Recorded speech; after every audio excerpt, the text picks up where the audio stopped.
Hey, what's up, guys? Welcome back to another episode of Influence Me. I'm super happy. Thank you guys for tuning in to another episode. In this episode, as you guys see on the title, we got our homie Checko in the motherfucking house.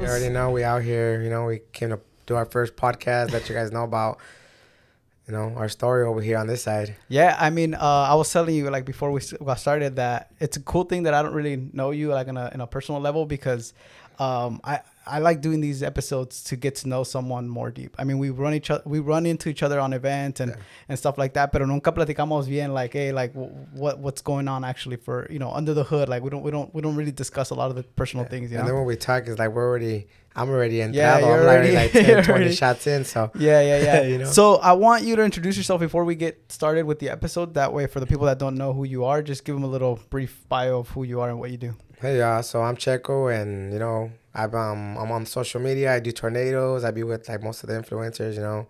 They all show love. Thanks to my boy Rob the Original. Let you guys know details. In between the interview. Yeah. So how would you get into the influencer world? That's one of the first things that I want to like tap into because it is a very it's a circle that not a lot of people let you come into. So how was your introduction to that? Honestly, well, I was a big fan of my boy Rob the Original. Like, I used to watch him and stuff, and I used to say when I was like younger, I used to be like, you know what, one of these days I'm gonna get a haircut from him, and I used to always say that, and I've been following for a while, and then randomly he started doing lives in the pandemic, and then I was like, let me join him. He's not gonna add me anyways, so let me just request, and then randomly he started adding me, and then more and more after that, he just started we started talking, drinking up on the lives, getting to know each other more on the lives, met in person. That's when he started bringing me around. Until I think my first event with him was La Condensa. Okay. Over there in Santa Monica, I think it was. How long ago was that? That was 2019. Oh, no, 2020. It was like 2020. Okay. Almost 2021 time. Okay. And we're barely getting to know each other on the live and stuff. And I mean, I met him at a party. I didn't think he was gonna actually talk to me after because I was over there. Yeah. Had 3 joints in my mouth over there drinking up, singing La Hernandez and this and that. And then I was like, tell my girl, I think I overdid it that night. Yeah. But no, he still hit me up. He was like, no way, what's up, bro? I like the vibe. And then from there, it was history. Yeah, that one of the things that when I first met you, like the first thing that you have is that you're super contagious with your energy, bro. Like you're a super humble person. But then not only that, like it looks like you want to have a good time.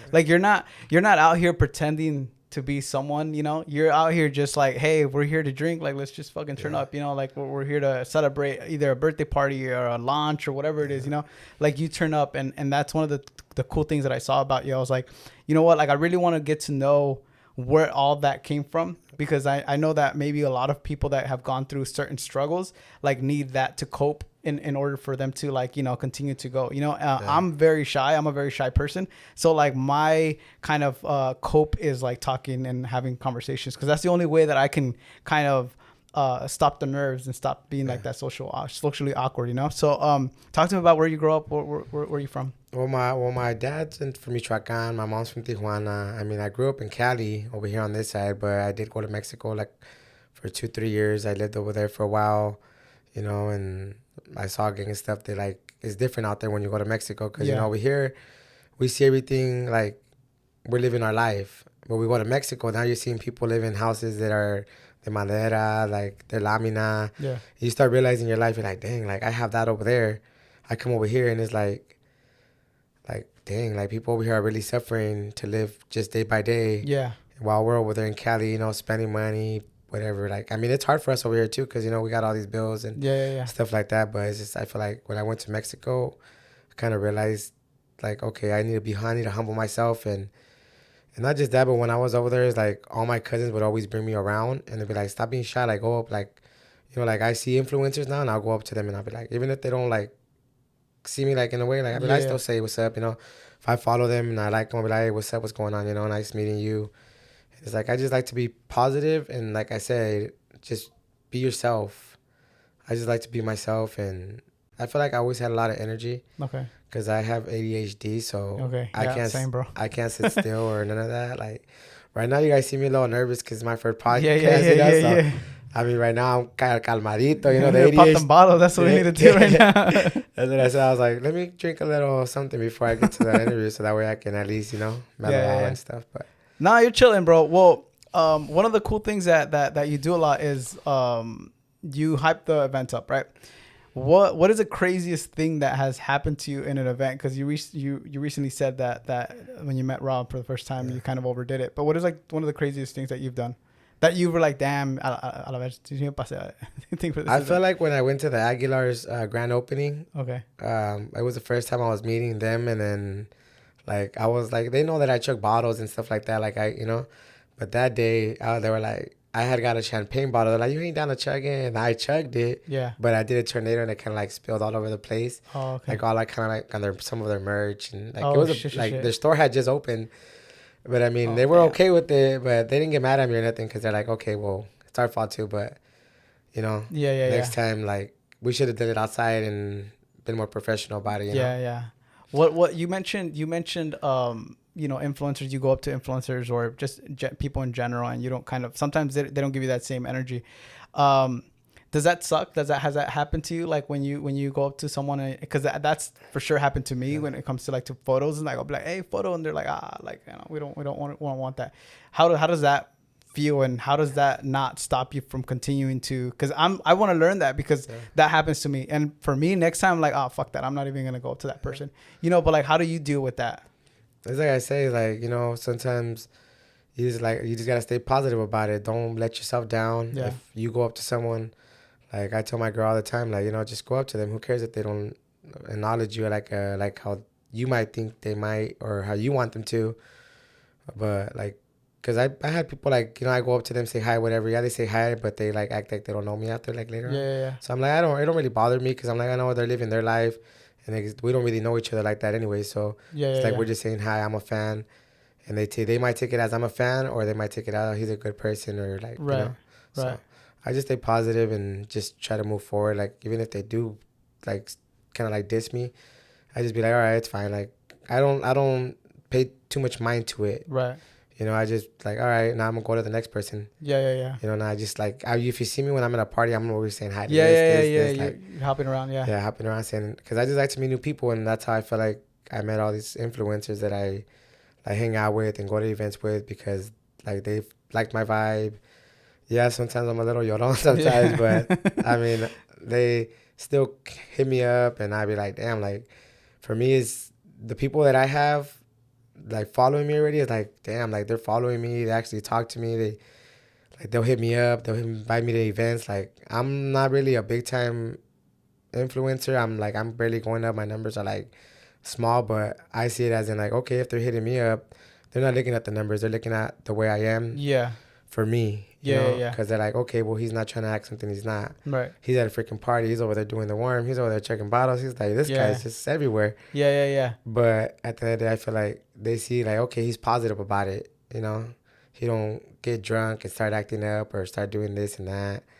Is the influencer world something that you want to continue? Like, it's something that you're like, oh, you know what, I can fuck with this. Like, this is cool. I feel like I want to, but it's hard to manage it. Like to be posting videos and doing all the stuff, because I know it's like a regular job, you know. Like they have to be, well, for them I feel like it's more like 24/7 for them. Like, you know, someone that works a 9 to 5, they're just working 9 to 5. But an influencer, there's 24 hours. Yeah. You know, so you got to be all day trying to see what you could do to like get 1 million views or get more views or get more followers, or, you know, you got to kind of entertain the people too, you know. Yeah, because I mean, your videos, you come across as supernatural, and like it just comes easy to you. Is it hard for you to create content, or do you find it very natural? Because it's something new to you, but I mean, it just I feel like it's hard for me, but like Rob's already kind of like showed me some steps, like kind of how, like, you know, he had a little class in his barbershop, and he shows you like how to edit, how to do this, and like how to make a video, make sure you perfect it, don't just rush it, you know. Oh, okay. So he gave you kind of like the steps. He gave me like a little steps, you know. It's like I have that path where I'm already walking by because they're telling me what to do, kind of thing. They're showing me like there's not a lot of people that do that, so I'm like, I take advantage of it, and I'm like, you know what, let me try it out. It's like, and then you mentioned for work. What do you do for work? Well, right now I usually just have like, I'm partnered up in business. Okay. Businesses, like different businesses.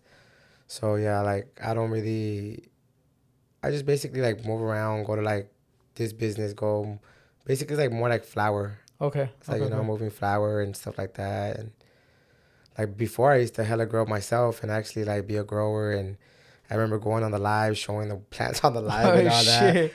and stuff like that. But I mean, I stopped doing it and now I'm just partnered up with people that do it. And, you know, I Oh, just that's kind of cool. like invest in the companies Yeah, yeah, yeah. and All then, right. So you're like a yeah, businessman. yeah, just All right. investing and just like to, you know, it's better to invest to make some money back, you know? Yeah. Because, like, I mean, if you don't make no money, it's kind of like, Yeah, yeah, yeah, yeah.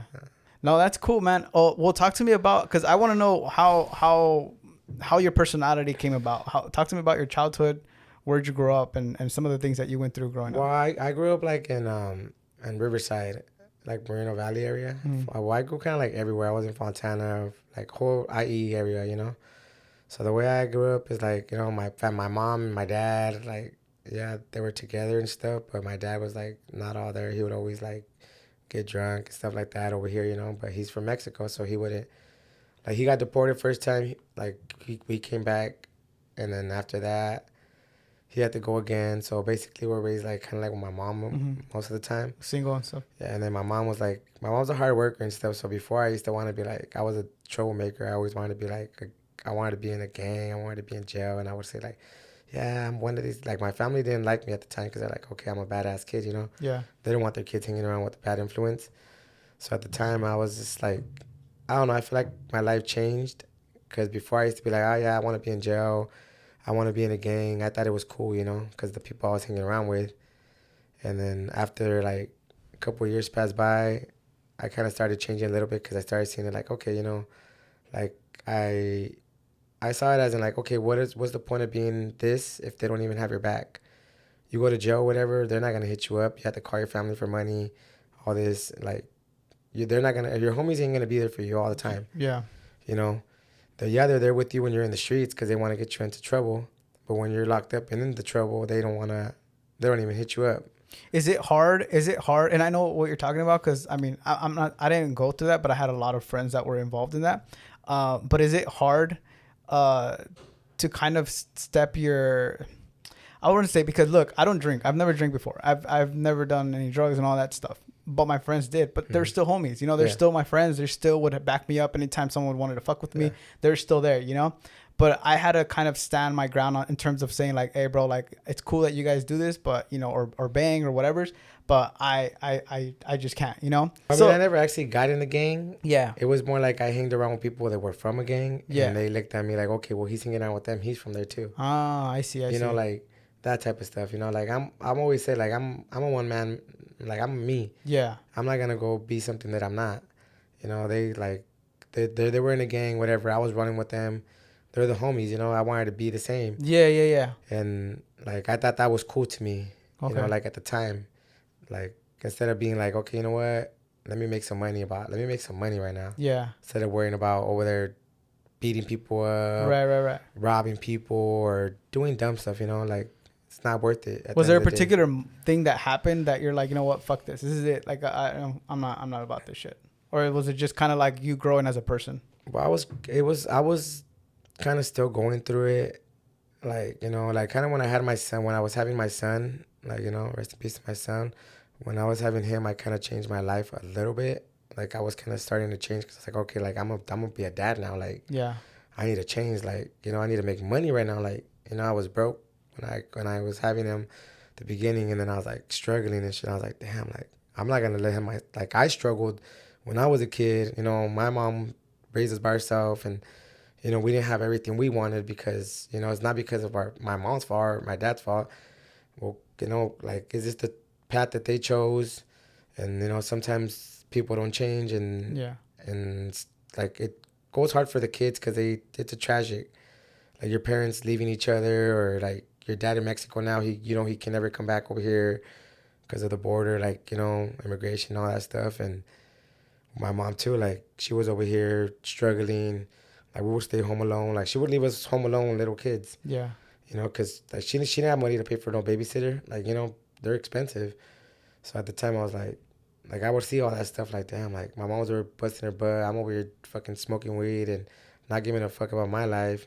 Just, you know, like trying to go to waste. Like over here, my mom was over here trying to motivate me, always being there for me. Even in school, like I would be bad or whatever. My mom actually, like, I was being bad so much. Like my mom tied my ass up, took me all the way to Tijuana and threw me on the bus. Oh shit. Like, cause I was bad, and I was like, you know what, like, for her to do that, it was like, for me, it's like, to think about it, like, damn, I was really.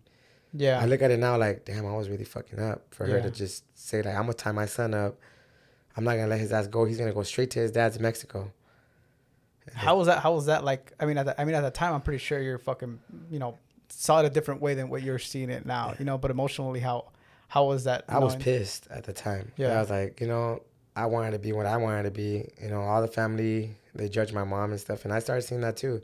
Even that kind of changed me because I was like, all my family from my mom's side, they all judge her. Like, they always talk shit about her and stuff like that, But I'm the type of person that, like, I got over it. I just got over them talking crap about my mom, so I would always back her up. And, like, I fought my own family because they talk crap about my mom, you know? So it's like seeing her struggle, seeing my dad, like, kind of, like, not give a fuck about his life. And then I got into drugs and, like, I got into, like, pills and stuff. I started doing that, like, after my son passed and stuff.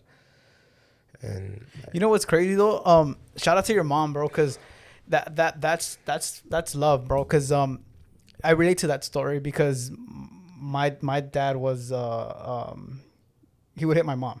Yeah. And he got deported as well. And we grew up exactly the same way, where my mom, we would literally we wouldn't see my mom during the week because she would leave at 6 a.m. and get back home till 9 p.m. So by the time we got up for school and by the time that we went to sleep for the school, we wouldn't really necessarily see her. Yeah. And in the beginning, as a kid, you're like, fuck, you got all this freedom to do whatever the fuck you want to do because you don't have someone there that's telling you no. Yeah. And sometimes you forget about what your parents are going through, especially your mom. And, again, you start drifting into the sides of like what your friends are doing and what, the influence that you have around you. And it only comes like to realization when you start seeing your mom actually suffering. And for me, it was like when I would see her cry about not having money for the rent, about not having money in the fridge. Like we would eat like some fucked up ass food, to just have something on our stomach, Yeah. And it sucks. It sucks because even my family is the same. They looked at my mom a certain way because it's like, yeah, your kids are like the black sheep of the family, and they're going to be, I mean, your dad, their parents is an alcoholic. He would hit his mom. Adrian has the same character as his dad, which is he's very fun, but when he's mad, he gets fucking pissed off. Yeah. So it's like when you have this kind of target in the back of like, they already kind of seeing you as a failure before you even could prove yourself and have the opportunity to change. It kind of sucks because it's like, well, we're family, we're supposed to support each other. And I know that people are like, oh, but once you're successful, it's like, oh, I believed in you the whole time. Like I knew you were going to be someone special, but it's not like that. Sometimes in the beginning, it's like, we want people to support us when we're fucking up because we need that help and we need that support system, Yeah, because it's like you said, like, your mom's not there all day to tell you, like, you could be like, okay, well, I'm doing this. She's not going to know. Yeah. She's at work. Like, she's not going to find out what I'm doing now. Like, she'll find out later, if anything, but it's already too late when she finds out. Yeah. Yeah, and that's one of the conversations I had with my uncle, because he would tell me, like, oh, it's because you guys were like this with your mom and you were like this. And I would tell him, like, bro, but you're our uncle. At the end of the day, I think that if you're her brother, you could have came up to us and been like, hey, guys, like, sit you guys down and be like, you guys are fucking up. Look at what your mom's going through. As an adult, like, how do you expect us as little kids to know what the fuck? Exactly. We're trying to have fun. We're trying to get distracted on the fact that we see our friends with new clothes. We see our friends, showing off all their new stuff, and we don't have anything. Yeah. So we're just trying to cope with whatever we can. We're just trying to distract ourselves. So you as an uncle, as a grown up, could have come up to us, and not just him. I mean, she has 11 brothers, so it's like you guys could have came up to us and been like, "Hey, sit you guys down. Like, hey guys, look, this is what your mom's going through. Try to fucking get your shit together." Yeah. Like we need, and I think it's good that we're having this conversation because I'm pretty sure there's still people like that, and there's still kids that are going through that change in life, and especially when it comes down to like your teen years, when you're like trying to fit in or trying to get girls or trying to be cool and stuff, and you just feel confused on like, I want to be this person, but I know that's not good. Yeah. But that's my only way out, you know, especially when it comes down to hustling and stuff like that, you know? Yeah. Especially like when you're hanging around the people you're hanging around with. I feel like that's a big influence on you too. Like, you know, when you're a kid, because you're like, okay, well, their parents let them do whatever they want. I'm going to go do whatever they want to, like whatever they do, because, you know, I want to be in the same circle as them. I want to feel like them, like, you know. So that's why I feel like when I was a kid, like all my family, like, yeah, they judged my mom. They would like, yeah, I get it, you know. I don't judge them for them talking bad about me or whatever, because, yeah, I was a bad kid. I didn't listen, you know. But at the end of the day, they don't have, like, at least it could have been like, okay, motivated me, like, okay, you know what? You should change because of this or this. But they would just talk bad about us, and it's like, what's the point? Like, you hear someone talking bad on you, so you want to do more bad, because, like, all right, well, if they talk bad on me, then I'm just going to do it, because they're already talking, they're already expecting it, so I'm just going to do it, so that way they feel right. Yeah. You know, that's what makes them happy, whatever, I'm doing it. Yeah. But it's like, I feel like I changed in 2019, like my whole life, because like when I lost my son, I went hard. Like, it was hard for me to like go through it. Like, I was really so suicidal at the time. Yeah. Like, once my son passed, it was more like I got on pills. I was suicidal. Like, I would get drunk. Like, I wouldn't really drink like that, how I do now. Yeah. Like, before, I never really drank. It was more like I drank to take the pain away. And then I would like get drunk, and then I would end up trying to commit suicide, jump over the fires, just do crazy stuff. Like, you know, and then like I started realizing it, like what really changed me when I went to Mexico. Because like you said, like your parents used to fight, my parents used to fight, probably the same thing, you know, as you and stuff like that. And I seen that. And when I went to Mexico, my cousin took me to Mexico because he was like, you know what? He saw the way I was, saw that I was down. He saw that I was suicidal. He was like, you know what? I'm taking you with me to Mexico. You're not paying shit. I don't care how broke you are. You're going with me to Mexico. That's dope. And then I was like, all right, boom. And then he's like, I'm gonna take you over there to go see your dad. And then I kind of saw it like, man, I wanna fight my dad. Yeah. Because I had already that pain inside, like what he did to my mom and stuff like that. Like when I went to Mexico, I was like, yeah, that mindset. That's what you're going to. Like I was like, if he has like he talks bad, like because when my dad. When he was in he's in Mexico and stuff, and like before he used to like call me drunk. Like he used to call me when he was drunk. And he used to like tell me he loved me, and then he used to tell and then if we didn't talk right, he used to get mad. Like, you know, over the phone. So I was like, what's the point of talking to him? He's always fucking drunk. Yeah. You know, I don't want to hear him drunk. I want to hear him what he really means when he's talking, like when he's not. Like, why doesn't he call me when he's not drunk? You know? Why does he have to always call me when he's drunk? So I was like, whatever. I'm over it. So then my cousin took me to Mexico. He got mad at me because I went to Mexico with my cousin because I went to Jalisco. He's like, why you over there? You couldn't come see me first? Nah. And then I was like, man, like who the fuck you think you are? Like, I feel like I'm gonna beat your ass right now because I'm holding something inside that you did, and like, you know? And I'm like, that shit hurt me inside. And I was like, you know what? Let me just... when I saw him, it was more like, I was thinking about doing what I wanted to do, but it changed my life. Like when I went to Mexico in 2019 it was, like, I feel like I don't know what changed my life. Like something changed me. I always been the way I was, like party-wise, energized, all that, but mindset-wise. Like different perspective. Different, like I came back a whole different person. Yeah. That's why before I was like, I was a different name. I was like, I went from savage, doing savage stuff, and then now I'm Checko because I was like, you know what? Like, I went to Mexico, and I realized I found like my family out there in Mexico always show me love. Like comparing, like every time I go to Mexico, they always tell me, mijo this, mijo that. Like they showed me the love, even though they know like I'm a badass. They never judged me. You know, they were always like motivating me. Yeah. But I didn't have it out here, so it was like, you know, over here is more like my mom's family, or my mom's family, out here in Cali, because my dad's family is more mainly in Mexico. And the ones that are out here, they don't even talk to my dad because the way my dad was before, you know? So they look at us like, oh, they're the black sheep too because the way he was. Yeah. You know, they like, all my uncles, they were big time kingpins and moving this, moving that. And that's why I kind of realized my life too, because I was like, I don't want to be like my uncles. Like all my uncles, they had money. Most of them landed in jail. And then now they're all, like all the ones that were into that, they're all like passed away. Yeah. You know, so it's like, what good did they get from it? What good did they get from making millions and having money, having mansions and having nice cars if where did it all go now? Like, you know, Yeah.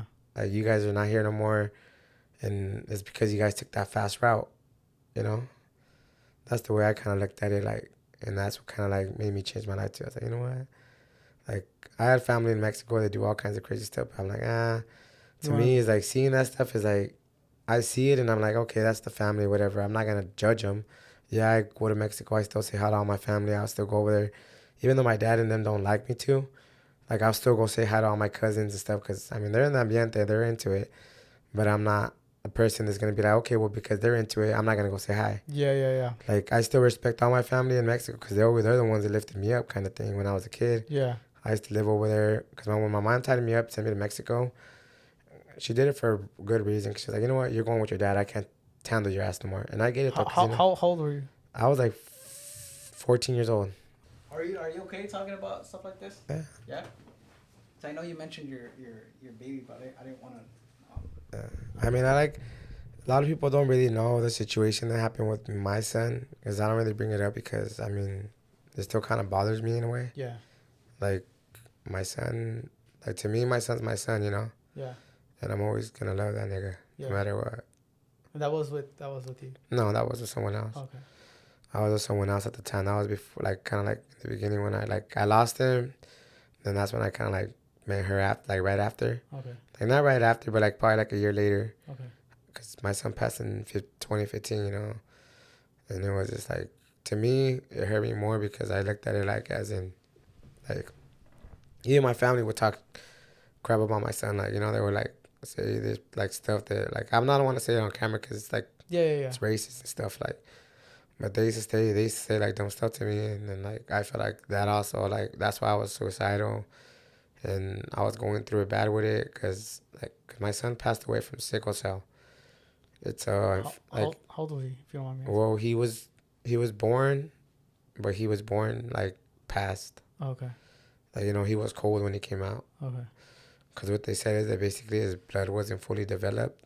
So that's what that's what they told me, sickle cell. I don't really look it up that much because I don't really like to look up stuff like that because it hurts me more probably. So like before, it's like that's why I was the way I was. And, like, I don't know. Sometimes that's why I feel like he's watching over me and he sees, like, he's sending me the way to do better. Yeah. Like, hanging out with influencers and all this stuff. I feel like he's the one that did that for me. Like, he's the one that's guiding me there. Like, to say, you know what, you don't need to be hanging out with these people you're hanging out with anymore. You're gonna hang around. You're gonna switch your life around. Like, you went to I went to Mexico. Like, the day before I went to Mexico, I was trying to commit suicide. Like, before I went to Mexico, literally, like, I was right there, freaking got pedo, and then I was over there jumping over the fire, and trying to kill myself and this and that. And then my cousin was like, you know what? Nah, you're going to fucking Mexico with me. That's when I went to Mexico. And then I started realizing, like, I started just thinking about my life. Like, damn, like, I was not seeing it like how I said, like, you know, you go to Mexico, you see people struggling. Yeah. This and, like, they probably they live through worse stuff than us because, you know, it's crazier out there. Yeah. Like, you know, and then I saw it like damn, like, I'm over here trying to kill myself and all this, but all these people out here struggling and they ain't trying to do that. You know, like, yeah, I lost my son. A lot of people lose. Like, my sister lost her. One of my, like, well, I call her my sister, but she's my cousin. Okay.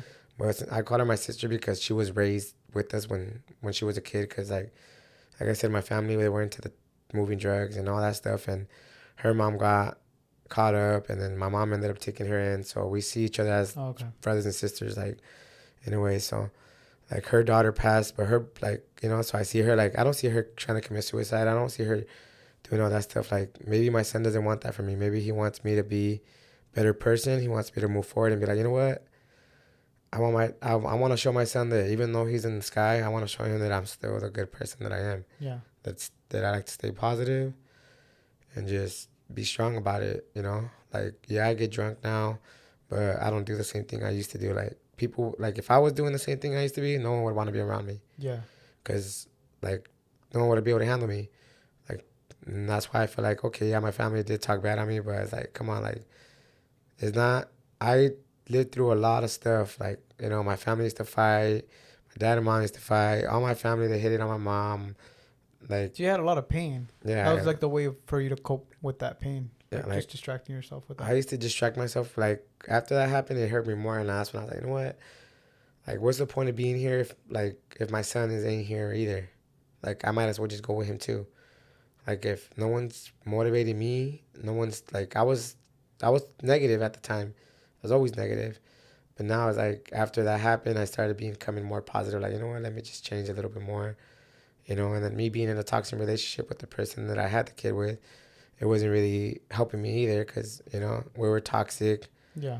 And then, like, after my son passed, like, we kind of, like, we were still, like, happy with each other, but it was kind of, like, more, like, I don't know what changed in the relationship at the time. But we started seeing stuff different, And then, like, I was suicidal. She couldn't handle me no more. I would not give a crap about my life. I would just, like, at the time, I would just leave and just go do drugs. And I would go do Xans and pop 10 pills a day and drink beer. And even though I didn't really like beer, I would still drink it just to drink it. Yeah.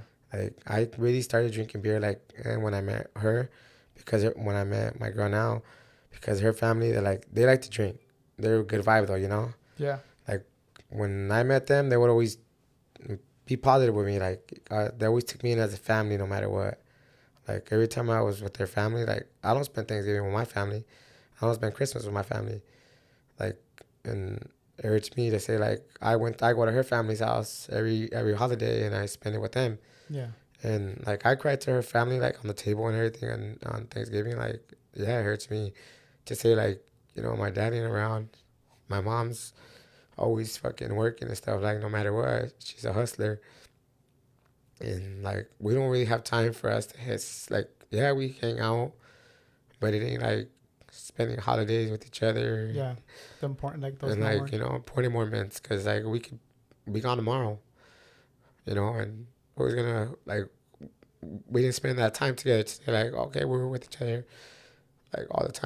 So I think right now what's happening is that you're actually valuing the meaning of life and family and support. You really take that, like, it's very important to you because of what happened to your son and stuff. I would honestly would like for you to come in if you don't mind. That would be cool, because I do think this helps in a way talking about it, and I also do think that a lot of people can relate and can see a story that because I can tell that she did something very positive to you. So if you don't mind, that'll be cool. But we'll set up the mics for her. Hi, you guys. My name is Kimberly. You guys know me as Checko's girl. Yeah. I create content. I love doing makeup, and yeah. So you met Checko when? I met Checko in 2016. Okay. Yeah. So how did you guys meet? I'm curious to know. I'm gonna let him take the. How'd you pull her, or did she pull you? She pulled me. Oh damn! All right. Because I mean, at the time I was still going through it with everything. I was still with my baby mom at the time when we met. Okay. So it's like it's not a happy story. Okay. Okay. There's the ending. The ending's the happy part. Okay. I mean, the beginning, like, we were, like, she hit me up. I was still, like, kind of, like, I said, I was going through it with my baby mom at the time because I didn't know what I wanted at the time, After I lost my son, it's like, do I really want to be with her? Do I really want to be here? I was just, like, not giving a crap about my life, partying, and then she hit me up. She was like, hey, you remember me? She hit me up on Snapchat. Okay. And she was like, hey, you remember me? I was like, yeah, I remember you. Of course I remember you. Your girl hitting me up. Of course. Yeah, okay. So then she hit me up. She's like, you? And I was like, yeah, I remember you. She's like, you don't even know my name? You don't even know who I am, huh? And I was like, and then I looked at the picture. I was like, let me look at who it is. Like, because me and her, I met back in the days, like, we kind of, like, met as friends. And then we, like, kind of stopped talking because we both went our own ways.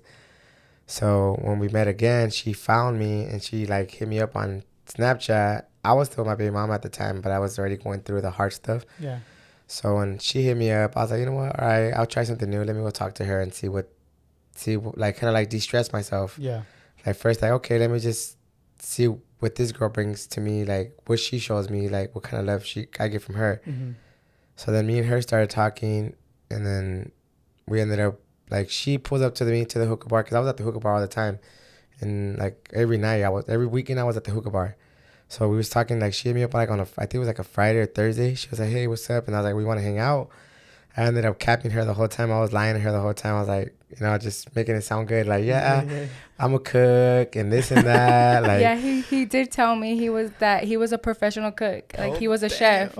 So I was like, ooh, a chef? Like, let me see what it's about. She was like, hold up. He went from being in the streets and doing dumb stuff to now he's to being a a chef? college boy. Yeah. He's a college boy? No way. He's a college boy. I was capping her the whole time, I was like, yeah, I'm a chef, Let me know when you want me to cook you some up, Yeah. All I knew how to make was freaking pork con chile, I was gonna make that. Like, all right, hopefully that does the job for me, Yeah. So I was just like capping her the whole time. I was like, all right, making myself sound good, because that's something that I like to do. Like, I'd be like, I'm not gonna make myself sound bad either. Like, whatever. She's gonna find out anyways later on. So right now, make it just sound good. Yeah. So she was like, whatever. We talked about it. She was like, okay, well, you need to cook for me, and then I was like, well, what's up? Let's meet up. I'm gonna be at the hookah bar this weekend. If you want to pull up on me, like I kind of had a car, but I didn't have a car at the time, so I run around with the homies. So then I would like, she hit me up, and then that's when I was like, all right, pull up to the hookah bar. She pulled up. I guess her phone ends up dying on the way to pull up on me, so she couldn't contact me. So she was like I was like, she's not pulling up. I was at the hookah bar, we about to bounce, and the next thing you know, she's like, I'm out. Like she got a charger or something. She's like, I'm outside. And I was literally charging my phone outside of a liquor store because I didn't bring my car charger, so I didn't have I didn't even know where I was at. Yeah. So it was scary for me. So I charged it outside, me acuerdo, and I called him and I told him like, hey, like, are you still there? Like, how far am I from here? He's like, oh, you're around the corner. Just come here. And yeah. So then we actually met, but at the time it was like, yeah, we were talking for a minute. Never told her that I was that I had a son. Never told her I was my baby mama. I was keeping it all secret. Yeah. I had them both on the schedule at one point. Like fuck? I would. Sadly, it's true. Like, Damn. I'm not happy to say, but it was more like I don't know what I wanted. I don't know if I wanted to be with the mother of my son that I just had, or I wanted to hook up with someone that I just had met, that I met. Because I met her before. I was like, okay. So at the time, I was like, I was kind of like, I was with my baby mama at the time, whatever. Because I kind of felt like trapped. Yeah. It wasn't more like already like we were like still in love or whatever. It was more like, okay, I got to be with her because this is the mother of my son. Yeah. Like, how am I going to leave her? Our son passed away like last year. Yeah. And then now I'm going to leave her. Like, and then, like she stayed with me and everything. So I was like, like, how would I feel sending her to the streets? Like, Yeah. Like, I don't feel like doing that stuff. Like, So then I was like, I never told her about it. But then, like, I feel like that same night we met up, my baby mama hit her up on Snap. Because she hacked my Snap. Oh, like, she would always, because she knew how I was, She was like, okay, this motherfucker don't give a fuck. Like, I'm going to just press him. So she, like, hacked my Snapchat. And then she got a message from me. And then she's like, why are you even sending me messages telling me this? And I'm like, what are you talking about? And I go on my Snapchat. I was on my Snapchat, and she's like, "What are you talking about? Who's this telling me this about you having a big mom and this and that?" And then I was like, I just got hacked. Like, I was still lying, Damn, bro. I was still capping about it at the time. And then, like, yeah, she kind of found out. She was like, oh, well, whatever. She didn't trust me already at the beginning because I was already, she was already kind of fishy about me because she got the message. Like, from my baby mama on my Snapchat. She was like, wait, why are you messaging me on your Snapchat about some girl, or who's this? And I was in the back seat and she was in the front. So she was looking at the message, and then they were turning her because they were talking shit already about me. And then I kind of felt the vibe, like, what's going on? So I was like, all right. And then she told me, and then I was like, what are you talking about? And then I look at my Snapchat. I'm logged out because you know how if you log in, it logs you out. I'm like, shit. Someone just hacked me. Yeah. She just literally went on my Snapchat and, like, burned me out. That's crazy. But then, like, I started telling her, like, yeah, it's I have a toxic relationship, whatever. I think I told her. How long was that going on? That was same night we met. Yeah. Oh, okay. Like, same night we met up.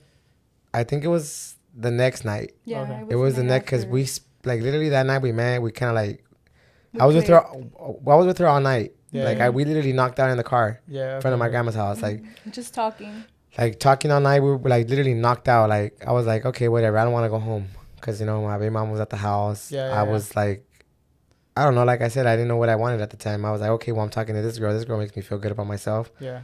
Like, maybe I'm just gonna stay with her tonight and just talk it up. And then we ended up knocking on in front of my grandma's house. She ended up, she ended up leaving, and she still didn't know at the time. I think it was like after. It was just like the third day cause her cousin came with her and she was with her cousin.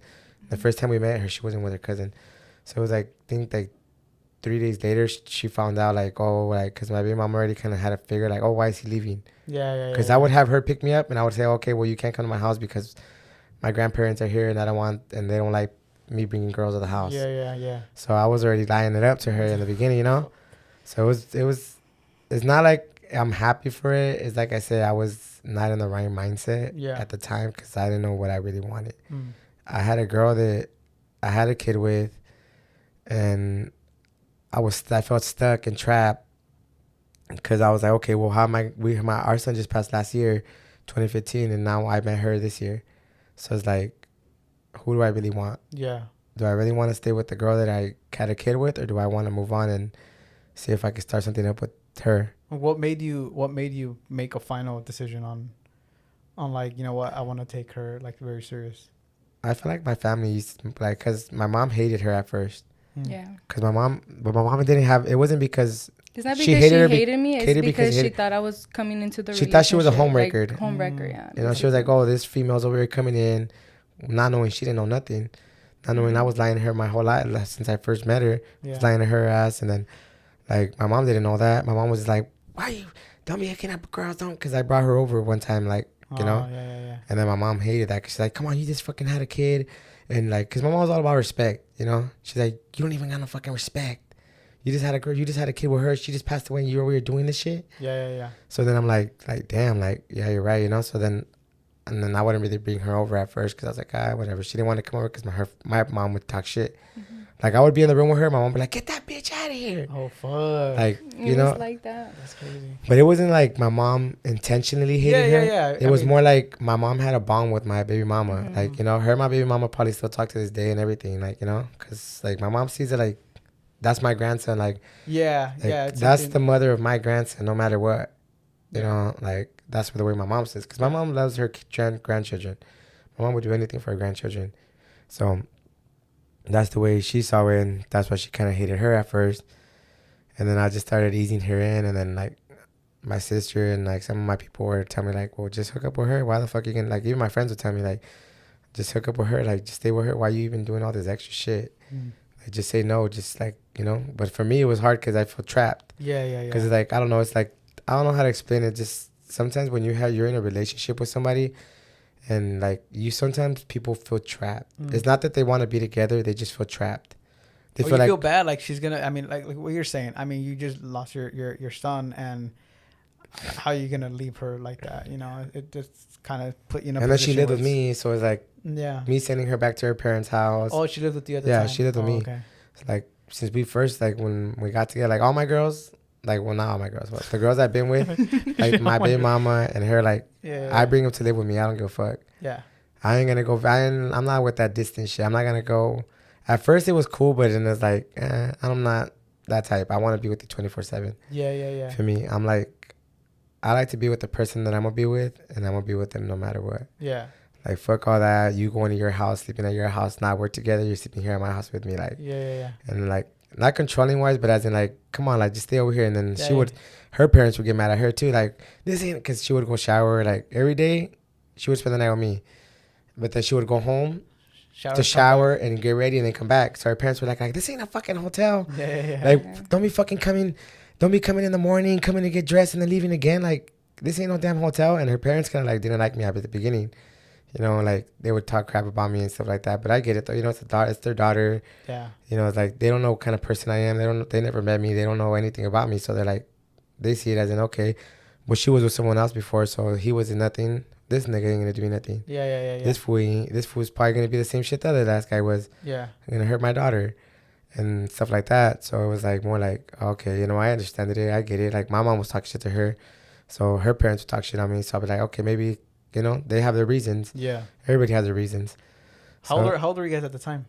It was 2016. So like, I'm 27 now. I was like 21. Oh, okay. I think 20. I was like 20 because she's a year older than me. So 21. She was 21. I was 20 at the time.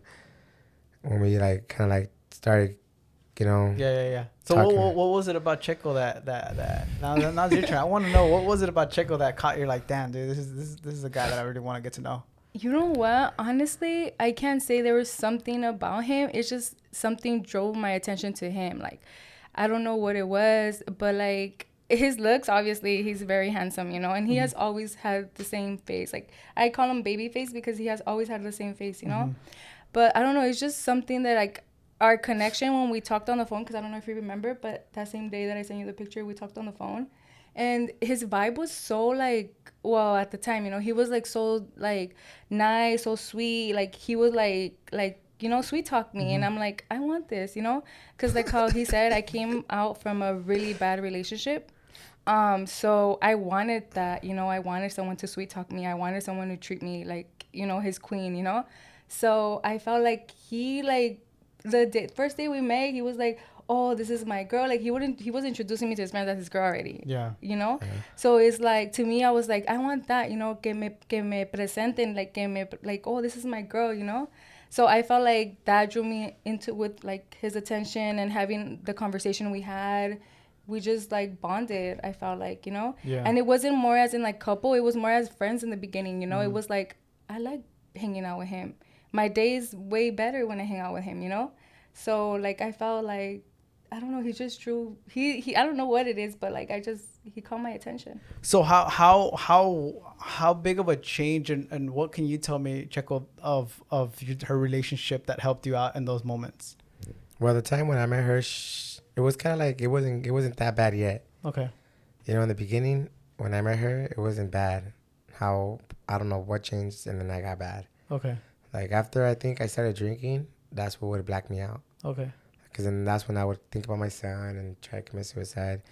And yeah, I put her through hell because she would see all that and she would, you know, she would try to stop me, but then I would start saying dumb shit too. Yeah. Like all pedo, I would say like I don't give a fuck about you and this and that, and I don't give a fuck about my life, and I can get another girl if I want and this and that. Like I wasn't appreciated at the time, you know. Yeah. After whatever happened to me with my son and everything, like I don't know, like after I started drinking more, I started not giving a crap, and then like I don't know, like yeah, we talked there, we got together, but then my mind started changing up. I started depressing more about my son. Started thinking, because that's when I left my baby mama at the time. Because when I was with her, I was with my baby mama when I was sweet talking and all that, you know, because it was more like okay, I don't know what to do. Like I would be nice to her, and then like I wouldn't be mean to my baby mama either. I would be nice to her too, like, but it was just more like my friends, I would bring her, like she said, I would bring her around. I would already introduce her, like, oh, that's my girl. And then people already knew, like, my friends already knew I was, like, with my baby mamas too. So they're like, okay, so what are you going to do now? Yeah. Like, you've been saying you're going to leave your baby mama, but you're still fucking with her. Yeah. Like, what's up? And then that's when I was like, yeah, you're right. Like, let me pick. I think. And then she told me that too. I made him pick because, well, I told him. She like, found out. Because basically, I don't know what was it, but I had slept over one night and my car was outside, and I think she came around and she like seen my car, and she goes in, and then like he was going through it at the time. I think you had taken a pill or something like that, huh? I was zanned out. Yeah, he literally like went to sleep, and I see a message and it's like, oh, I'm bringing you food, blah blah blah, and I'm like, who's this? Like I was like, oh, okay. I texted back. I was like, all right, bring me this and this, and like so she pulled up. And he was like asleep, like I don't know what. Because that's the time I was barely starting to do like kind of like the drugs. Yeah. It would numb him. Basically. It would numb me, and like I would do Xanax. Like I would pop 10 pills, 5 pills a day, and the soda. I would throw them in the soda and do all that. So I would be knocked out. So I wouldn't really like kind of like me not caring still, you know. Yeah. Me like saying like okay, whatever. I'm happy with her. Like I'm with her, but I'm still gonna do my drugs because I'm still not happy with my past. Yeah. You know, I'm still stuck on that. So that's when like that night we were sleeping, and then my baby mama pulled up, and then she broke into my room. We talked face to face, Oh, and shit. at the time it was like we didn't fight or anything like that, but we looked like face to face, and we were like, I didn't know about this was still going on. I told her straight up, I didn't know this was still going on. I thought you guys were already done, separate, you know. And then she told me, no, we've been together this whole time, and like that hurt me, that broke me down. And I left. I think I left the same night or the next day I left. And he calls me. I didn't know though because I was sleeping. He calls me. They the argued next and everything. day. I didn't even know nothing. Yeah, I woke up like normal. We didn't argue, but we just kind of told each other the truth. Like, I've been with him, you've been with him. Like, you know? Yeah. So, basically what ended up happening, he calls me and I told him, I was honest with him. Like, you know what? If you want to be with your baby mama, it's okay. I'll disappear. Like, pretend we never met. Like, you do you and I'm going to do me, you know? So that's when he like officially told me like, no, I'm done with her. I want you. She's like, she's like, then pick. I Who are you did. going to pick? Me or her? Mm-hmm. Are you going to are you going to really pick or are you going to keep doing what you're doing? Mm-hmm. And that's when I kind of like, I was like, all right. I was like, all right, whatever. I started easing off my baby mama already. I started like, okay, well, I'm not going to hang out with her no more, but whatever. We still communicated, like, not like the same way as we used to when I was with her, like, kind of like, because that's, like I said, she would stay with me at the time, so I wouldn't be able to have her around, because I'm like, I'm not going to have her come to my house, because she said, no, I have a baby mama at the house. Yeah. You know, so it's like, that's why I would lie to her and say all that, and then I didn't know what I wanted at the time, I feel like, and then now, like, after she found out, she told me, who are you going to pick?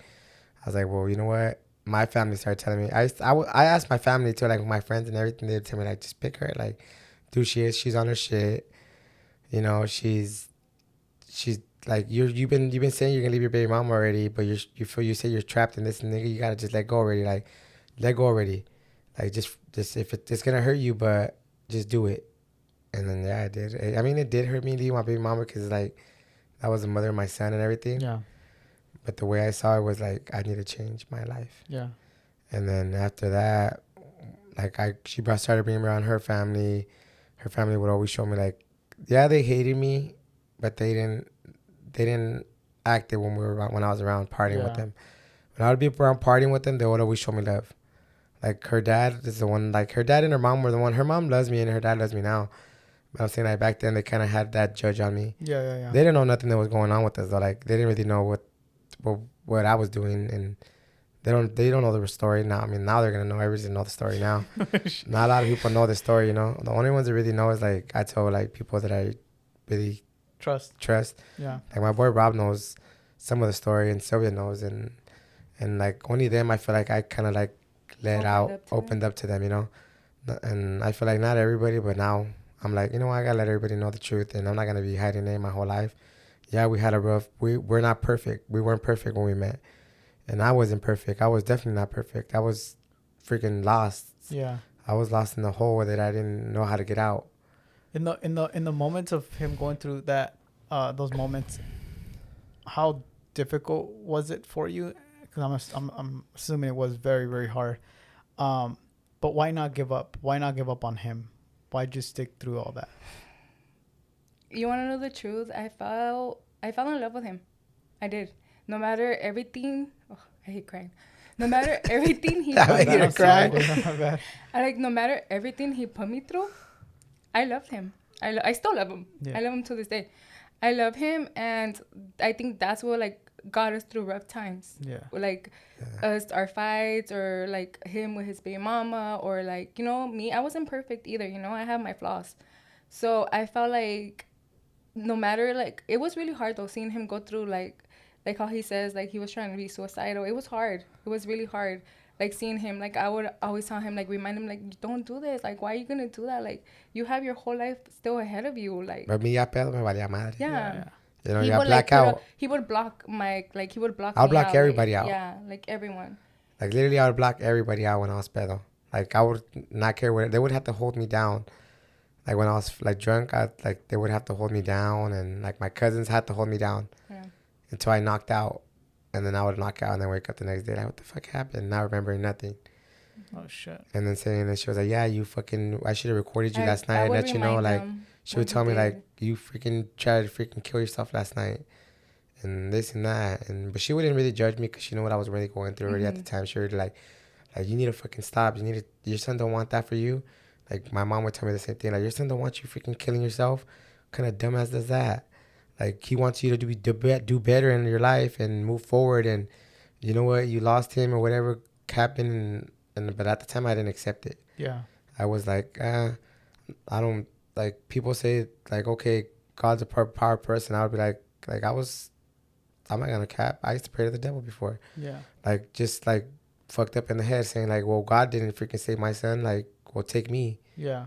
Like, I don't give a crap. Like, It's kind of like if you lost hope. yeah, Yeah, I lost hope on exactly. everything. Like, that's why I said I was in a hole. Like, I'm not saying I'm a good ass. I was a good person. Yeah, I changed my whole life around. Like, that's why I say, like, when I went to Mexico, came back, she even saw it. Like, I was It way was different. a change, man. Honestly, I was in. How long were you over there for? I was over there for like a month. Okay. So I went over there because my cousin took me. He's like, you know what? Because my cousin, he was making big money. So he would come like every month, every year, like every 6 months, he would pull up. And then he would be like, hey, what's up? Like I see him with money and motivated. And I was like, damn, like my little cousin's making more money right now. This motherfucker has $40,000 right now in his pockets. And I fucking only have freaking $100. Yeah. Like, damn, my little cousin's making it. So then I was like, that kind of started motivating me too. Because I was like, okay, well, my little cousins are fucking doing it.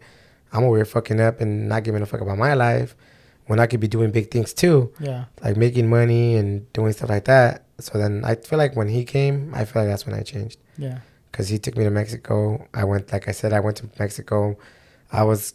My intentions were like, okay, well, fuck it. If I see my dad, I don't give a fuck. I'm going to fuck him up for all the shit he did to my mom. Like him fighting with my mom, hitting my mom and shit like that. How long was it from when you last saw your dad to when you saw him in Mexico? Where it was, I think the last time I saw my dad, I was like 16 years old. And then when I went back to see my dad, I was 21, 22, Okay. I think I was. And how was that the first time you guys saw each other? When I saw my dad, it wasn't more like I was going to do anything to him. I was just waiting for him to come at me wrong. But when you first, like, did you shake his hand? Did you give him a hug? Like, Yeah, I gave him a hug. I mean, I'm a person that's like, respectful. I'm respectful no matter what. Yeah. He's still my dad. He still raised me. He still made me I learned a lot of good stuff from him too. Not just because he was a drunk and he was messing up doesn't mean he was a bad person. My dad, yeah, he has his mistakes. We all have our mistakes. He went through some stuff. You know, Mexico's hard when you're a kid, and he came from freaking. I think it was like 15 kids. So it's like he didn't get the attention probably that a lot of kids get. You know, like most of us didn't get that attention we wanted, that we needed at the time, so we can be better. You know, like our parents weren't always there because, like you said, we were either working, and we didn't have we seen other kids' parents tell them, like we would see other people's parents and be like, oh well, I wish my parents were like that. Yeah. You know, like we felt like their parents were living the life, happy and family and all that. Yeah, yeah. So that's why I see my dad and I was like we seen him, I gave him a hug and I was like whatever, even though he had pressed me or whatever. I was like, you know what? And I kind of thought about my cousin was like, don't do nothing stupid. Yeah. Because you're in Mexico, dumbass. Yeah. And over here is Mexico. Yeah, you can't fuck around. You fuck around in Mexico, it's different. You know, te van a acabar a tablazos, cabrón. Yeah. And then I was like, all right, whatever. So I was like, I respected my dad. I seen my dad again, and then we started talking. And then I feel like, because we have a house in Mexico, so it's under his name and my mom's name. So I was like, I wanted to switch it to my name now. But he was kind of because at the time he was money hungry. Yeah. You know, he's like, okay, well, if you're going to sell the house, I want half. Type of thing, you know? Yeah. So then I was like, fuck, he better fucking sign it over to me or we're going to fucking have problems. Yeah, yeah, yeah. You know, we did have problems. At one time, we did argue. We didn't get down, though. But I told him straight up, and he felt it okay, well, my son's not fucking around either. We argued in the car one time, pin pedo, mi pedo. He, he was like, I was like, I was going to fuck him up again, another time. But he hit me and everything, but I was like, whatever. I'm not going to fucking hit my dad. It's my pops no matter what. And it's like, I got respect. I got too much respect to hit my parent. You know? So you definitely needed that trip. Yeah, I hella needed that trip because when I came back, it was more like... different perspective. I feel like a different me came back. Yeah. Came with a plan. I came with a plan when I came back. In that month, I was planning. And when I came back, it was more like, okay, ya me superé about my son. I can get drunk now and look at me. I'm not acting up or whatever. Now it's more like, you know what? I'm going to live my life. When is, if you don't mind me asking, when's the last time, that was the last time before you went to Mexico, was the times that you were suicidal? Yep. Literally that night that I left, the next morning I left to Mexico, that night I was trying to commit suicide. That was the last time. That was the last time. Literally the last time. That was 2019. It was on Thanksgiving night. After Thanksgiving. It was right after Thanksgiving. It was Thanksgiving night. we're celebrating with my family. Like, 'cause my grandma always, before we celebrate with my family, don't get me wrong. Yeah. But then after my family's, like, they all split from my mom's side because most of them are, they judge, and like, I just don't like, my mom don't like coming around because they just talk shit. Yeah. So I was like, why are we going to go around? I don't need you guys hearing that. Like, whatever. We'll just do our thing. So then that night, before I went to, because my cousin was already over here. He was already like, he already planned taking me. Yeah. He came, he's like, you're going with me to Mexico. Let's go. And I left her behind. And she was like, you're really going to go to Mexico? I was like, yeah, I'm going to go to Mexico. Because remember, I still didn't give a crap about anything. I was still like, I'm going to do me. And at the time, you thought it was like a bad thing. Like, you're like, fuck, what the fuck? Just I was just like I was scared for him because he was It's already Mexico. having, you know. So it's like, you I actually didn't want him to act up over in there. Mexico, and then something happened in Mexico. Because she doesn't know about, like, none of my family over there. She didn't really know about how they are and stuff. So, like, I was like, well, I'm going to go to Mexico, whatever. She doesn't know nothing about none of my family in Mexico. Yeah. I think what really changed her with me and her really falling in love was because I took her. I never took no one to meet my dad never met my baby mama. He's never met no girls that I've been with. But I took her as the first one. Like, you know, I was like, you know what? You think I'm going to take you serious? Or you're coming to me to Mexico? You're going to be the only one that's ever met my dad, just so you know that. So just feel that I do care and I did change. And now you're going to be around me. And like she said, I would always say she's my girl. I took her to, like, even that day, I left to Mexico before her. And she's like, oh, you're over there, whatever. You don't even introduce me to your family. I was like, all right, well, you want to come so bad? Come on the bus then. Because I had already left to Mexico. I was already kind of over there. And then she was like, and it was that time that I had changed. Because I went from Jalisco to Michoacan. And then I came back to Sonora, Arizona, because I brought my dad back. Because I was like, all right, you know what? I'm bringing my dad back so that way he can send the house over to me. And then he can go back to Mexico, back over there if he wants. Yeah. And then he went back to Mexico. We did everything we had to do, you know, by the right way. And I think it was Christmas around that time. So that's when I hit her up. I was like, you really want to come and meet my dad? You really want to, like, another step into my life? Like, you really want to meet my dad? Because no one met him. So you want to feel special? I'll make you feel special. So then I told her, come over here then. Come to Mexico. She came to Mexico, and then she met my dad. And I came back. That's when I came back, changed person. Like, I was like, you know what? Changed my whole life around. Me and her got on, like, big time. We're working regular jobs and stuff, but we're still making it. Like, you know, we didn't have no problems. Right. Like, we're happy after that. Yeah. I feel like after that happened, we're happy. We didn't have no stress. I was not talking about baby mama no more. That was already over. She was blocked. Everything away, you know. So now it's like, and we're still here now, and we're happy still, you know. How was it meeting influencers and being around the scene? Like, because like you said, you met Rob, right? Rob made the introduction. And then you go into these places. Was that new to you? Like, were you... You know what? I'm a very shy person. So, yeah, everything was really new to me. Like, she's still shy. I am still shy. To this point, yes, I am still shy. But I'm trying to, like, cool it down a little bit. Yeah. Like, because I have anxiety. So I try to, like, control my anxiety and, you know, be like, you know what? I'm going to go talk to this person. Yeah. I'm going to introduce myself. I'm going to, you know. An influencer can bring you out in, but they can bring you in as a big fan. Right. You know? Like... Not as your friend. And not as your friend. The way I feel like Rob brought me in, like, he would always bring me in and be like, okay, this is the homie Checko. I met him on the live and this and that. Like, tell him basically everybody how we met. And then after that, it was history. Like, I got cool with, like, most of the influencers he's cool with, I'm cool with now too. Like, they hit me up, they follow me. Like, I had an influencer tell me, like, you don't really need all the followers as long as you have us following you. That's all you need. And then, like, even Rob used to tell me, like, don't ever buy your followers, Checko. Like, it didn't take me from one day to another to get followers. Look how many years it took me to get where I'm at right now. Yeah. And I used to, like, he used to tell me that on the lives and stuff. Like, he used to always motivate me to do, like, he used to be like, yeah, this is extra money, do content. Like, and I'll be like, damn, like, for him to be motivating me like that, he has... Giving you advice? Giving me advice when, like, we don't really know each other, like, a lot. Like, we just met on the live and he's giving me advice to do better. And, like, I would literally join his lives. Like, when I first met him in person, it was more like I was watching his live, whatever. And then next thing you know, he said, like, hey, we're about to have tacos in Corona. If you guys want to pull up, we're at a meet and greet. And I told her, like, literally, me and her were in the shower. I was watching him, like, in the shower. And I was like, you know what? And I was like, you down to go right now? And she was like, right now?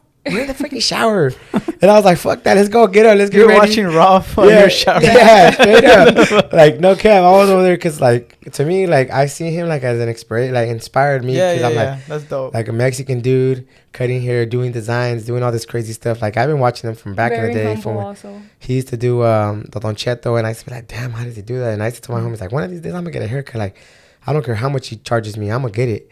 Like, he could charge me $2,000, $1,000. I don't care. I'm going to get a haircut. I'm going to need a haircut from him, like a design. Yeah. So then I ended up, first thing I got was a tattoo by him. So I was like, okay. So then I tatted his name right here on my hand. Cause I was like, you know what? I'm a big fan. I'm like, I was a fan at the time. I'm a big fan. I'm still a fan, you know? Yeah. And that's why I'm grateful for my boy, because he always brings me around and shows me the love that a lot of people didn't do. I mean, you were at the Rihanna Yeah, event. like, that's what I'm saying. Like, what for the Rob, fuck, bro? Like, that's so crazy. I know, like, my bro Rob just hit me up, like, hey, what's up? I need you as a model. I was like, well, let's do it. Like, I'm always in for being a model, you know? Because to me, it was a dream to get that haircut one day. And now I'm his model. You know, like, now he does content on my head, and now my head's famous. Yeah. That's the way, you know, that's the way I see it. So it's like, that was my dream. So that's why he's like, hey, I'll cut your, hey, Checko, you down? Let me do this. And I was like, hell yeah, I'm always down. Like, to me, it's like, I'm down. Yeah. And then when he hit me with the Rihanna, it's like, Did he tell you, like, or did he find out when you were already over there? I think he did tell me. Because I had to sign a contract. Oh, okay. Because he had me sign the paperwork. Oh, like an NDA? Oh, yeah, so you can't really talk about it then. So he had me sign paperwork, and then I was all right. I signed the paperwork, and then he told me, like, oh, it's this, you know, she's dropping her hair, she's dropping her product, and I need you to be a model. And I was all right, let's do it. I'm down. Like, shit, I'm about to be Rihanna, and I don't even gotta go pay for her to go see her in concert, you know. And then I was like, I mean, I'm not saying, like, I'm a big fan. Like, yeah, I used to listen, like, and hear the music. Yeah, but those are big rooms, bro. Those are opportunities that are going to help you even in your social media, bro. Like, you know what I mean? Like, for brands, for even growing as a brand or as an influencer. Those are things that are very important to do. And the fact that he's taking you with him on these big milestones, even for him, I'm pretty sure it was a big thing. Says a lot about his character, but also says a lot about how real he knows you are. You know what I mean? Because he wouldn't take someone that's like, you know what I mean, like not his friend, not someone that he trusted. You know, like, so him doing that says a lot about himself, and also says a lot about, like, how he thinks about you. Yeah, that's what I'm saying. Like I said, all my family's always talked down on me, and, like, I see him like a big brother to me, because I'm like, he's always looking out for me. Yeah, he's always motivating me. Like, I cried to Rob before. Like, I get all sentimental sometimes, like, because I just, when I get pedo, that's what I do now. Like, I get all teared up. I'll start bringing up the past, like, okay, my boy, thank you for looking out for me, you know, you're the one that believed in me and stuff like that. And, you know, even sometimes I do it too often, but I don't know. It's like, I tell my boy, I feel like it's just my family. Like, my family's never been there for me, like, really like that. It's only my mom and mainly my mom, because my dad, he's there for me, but not like my mom's been there for me, you know. My mom's been there with me through hard times, and I put her through hard times too back in the day, being a troublemaker, not going to school and stuff like that. And I think what I'm noticing about you is that you're really valuing family and love and support. Because even when you were talking about, like, Thanksgiving and being with her family and stuff like that, you got emotional because you wanted that. And I feel that that's something that you needed when you were growing up, that love, support from your family, someone being there to guide you, someone being there to be like, hey, like, I'll help you out with this. And now being with her and having that support is what makes you guys click so much. And you having that mindset right now is, it just makes you humble, you know. It gives you you're just humble. You're a humble ass dude, bro. And I'm very proud that you're talking about these things, because it takes a lot of balls to put yourself out there and to be vulnerable. And when we were kids, you know, like, you can't cry. You don't cry. Like, you're a man. You're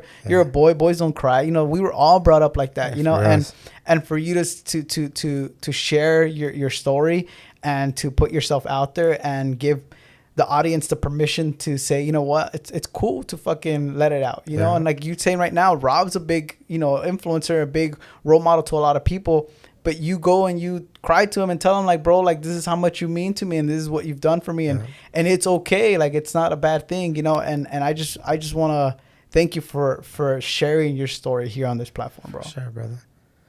Yeah, no, I just haven't really, because I'm not a person that likes to talk about my life like that, because I mean, I wasn't a good person, I was negative, but now it's like I changed my life. Now I'm positive. Now I think positive and I move positive, and that's my key, because we only have a short world. We don't know how long we're going to be here, and let's just be happy. I'd rather people see me happy than see me with a frown and be mad and not saying, like, hey, at least I can say, like, okay, well, this person, like, used to bring me around. Now I feel like I get invited now, so it's not like, it's like my boy, he brought me around, but now I feel like he's happy. Like, okay, well, they're inviting him now. Yeah. Like, okay, like, Checko's now we're not just sending him an invite. He already has an invite. They hit him up. Yeah. So that makes him feel great, because he's like, okay, well, at least I know I brought someone around that's, positive. And that makes me more positive, because I'm like, for them to invite me, and I'm like, damn, like, I told my girl all the time, like, okay, they just sent me an invite. Okay, well, we got to go, because I'm like, they didn't just send me an invite because the numbers, they hit me up because they know. They fuck with you. They fuck with me. They see my vibe, and they're like, okay, he's crazy or whatever, but we love that crazy motherfucker, Yeah. Yeah. And okay, so bro, like, honestly, this interview, I did not expect it to go this way. I thought had the bottles ready to fucking, turn up right here as well. But I'm very happy that it went this way. But before we go, I wanted to, it's been in my mind this whole time.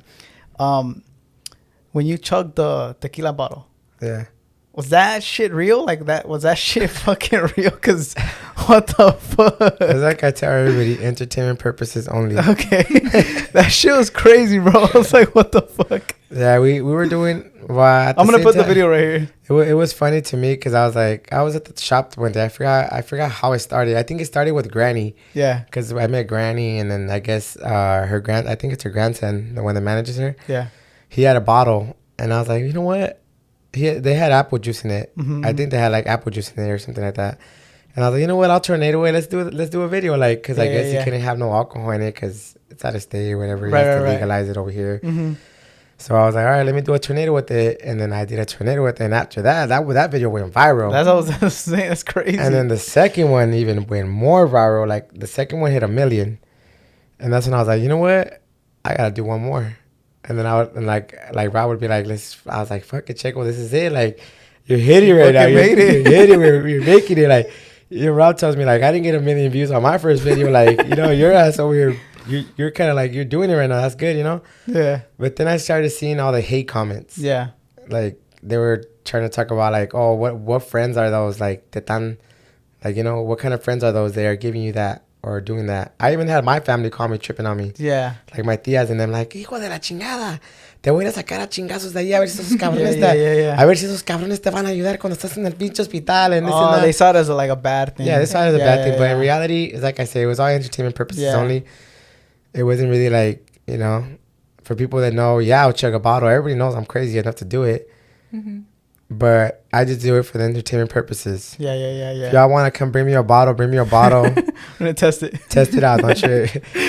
No, well, bro, we're definitely going to have to do this again. I definitely want to know more about even your story, because I do feel that someone that has that much strength into helping someone that's going through a rough time must have been through a lot of things as well, and must have to be strong, and I'm pretty sure even your upbringing was hard. And honestly, let's do it. Appreciate you for having us no matter what, my boy. To me, this is, I mean, it's always been a dream to be something in life, and I never thought people were gonna know my story, and I'm happy people know my story, and hopefully it motivates them to change their lives and do better in life, and say, you know what, the negative is the negative, let's be positive. Yeah.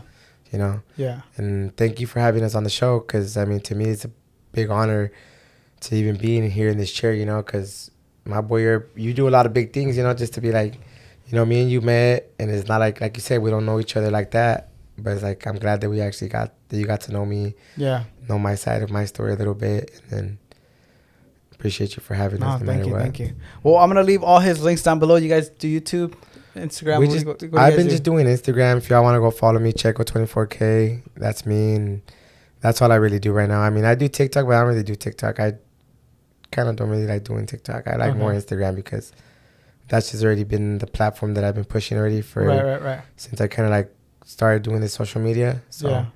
I'm going to leave their links down below, so make sure you guys go follow them. Also, make sure you guys like, comment, subscribe on this channel. And with that being said, guys, we'll see you guys in the next episode.